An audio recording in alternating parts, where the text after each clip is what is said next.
Penguin Random House Audio presents The Smash Up by Ali Benjamin. Read for you by Macleod Andrews and Rebecca Lowman with Dion Graham and Shayna Small. For a Woman Named Silence. Eros has degenerated. He began by introducing order and harmony, and now he brings back chaos. George Eliot. I had the sense that the deeper meaning of the story was in the gaps. Edith Wharton.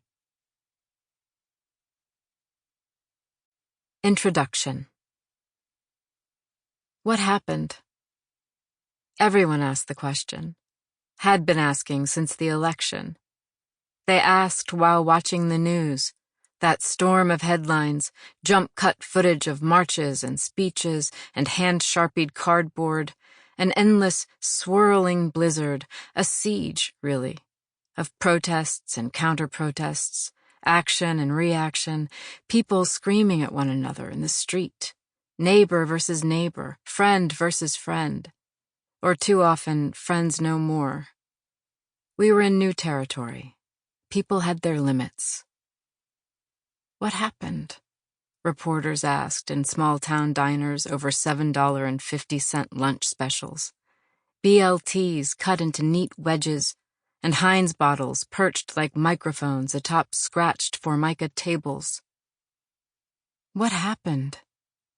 People asked one another in church basements, community centers, gyms, coffee shops, living rooms where they came together to weep, process, scrawl on placards, plan the revolution. What happened? Parents snapped off NPR mid-story, not wanting to answer questions from the back seat. College students organized walkouts, staged sit-ins, blocked freeways.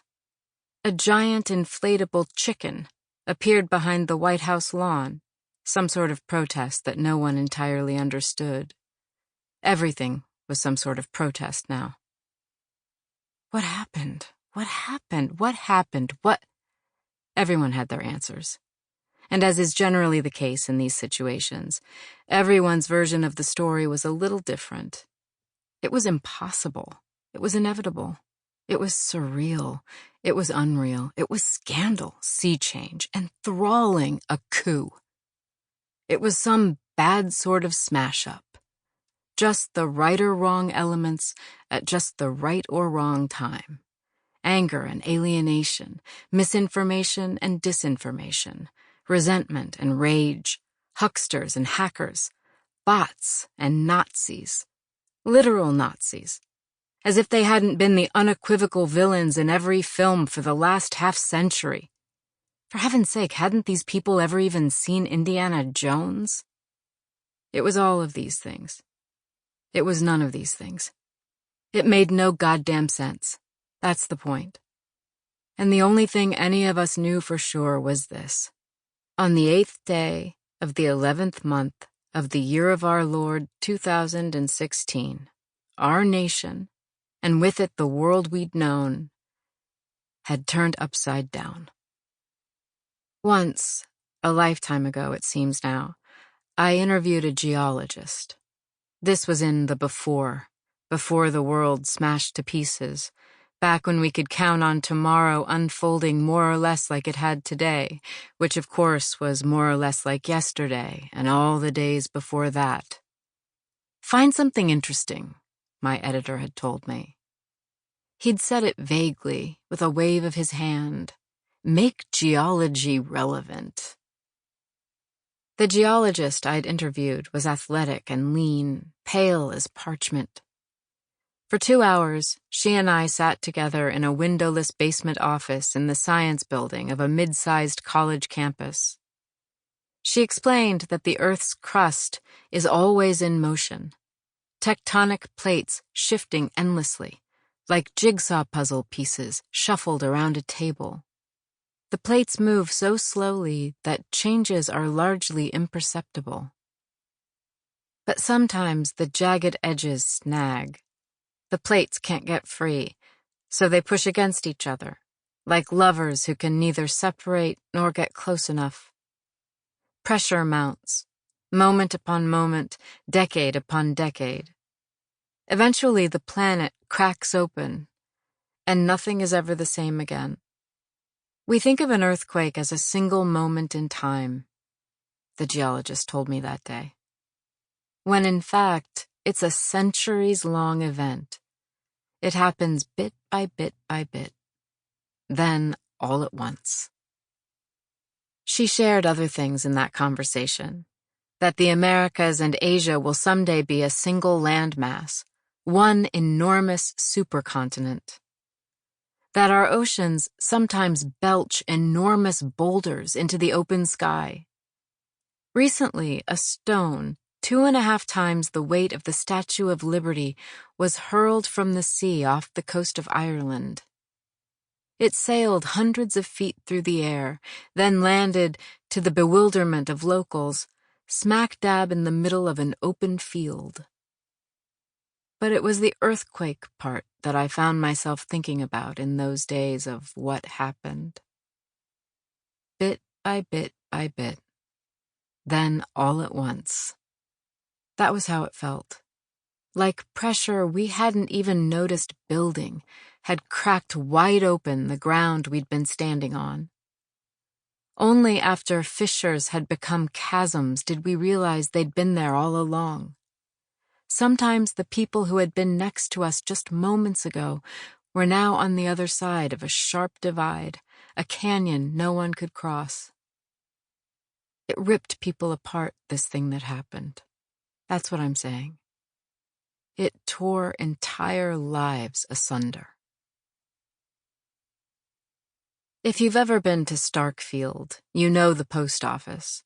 And if you know the post office, you know it's the last place you can reliably get any sort of cell service until you reach Corbury. It was a mile south of the post office, well into the dead zone, that I came upon Ethan. It was March then, 28 months since the election. I'd spent the last 2 months traveling the country, interviewing artists and academics, scientists and entrepreneurs. I was gathering notes for an anthology of big ideas. This is genius. Its pages were to feature change-makers, innovators, thought leaders. These were the folks who delivered TED Talks, won PEN Awards, who might any day now be invited to fly to Sweden to accept their Nobel. None of them, it should be noted, knew what happened either, nor had they seen it coming. That week, I'd been at a small Berkshire's college trying to understand the work of a neurobiologist, a MacArthur winner who studied birdsong, one of those quiet academics whose research seems charmingly irrelevant until the moment people realize it upends tenets of Darwinism. I was nearing the end of my research phase for the book, staying in an Airbnb apartment above the garage of an aging widow, Mrs. Nathan Hale, near the center of downtown Starkfield. For the most part, my book research had taken me to big cities and hip college towns, young places where I'd stood in long lines at pour-over coffee shops, listening to the whir of espresso machines as tattooed baristas rattled off the precise textural differences between flat whites and café au laits. Starkfield, by contrast, is a quiet place, humble. Though it's surrounded by communities with world-class museums and expensive ski lodges, celebrity-studded theater festivals, and performances by the Boston Symphony Orchestra, Starkfield somehow manages to have none of these things. Downtown boasts only a nondescript village green, around which are scattered a handful of small businesses, no more than one of each variety. One coffee shop, one hardware store, one bank, one barber shop, one pharmacy. There's a recently shuttered UPS store, a chain pizza shop, a dive bar called The Flats, and a nail salon with a tanning bed in back. A person can pass through the business district in 40 seconds without breaking the speed limit. Starkfield, in other words, is a closed-off sort of place. The kind of place where... Sample complete. Ready to continue?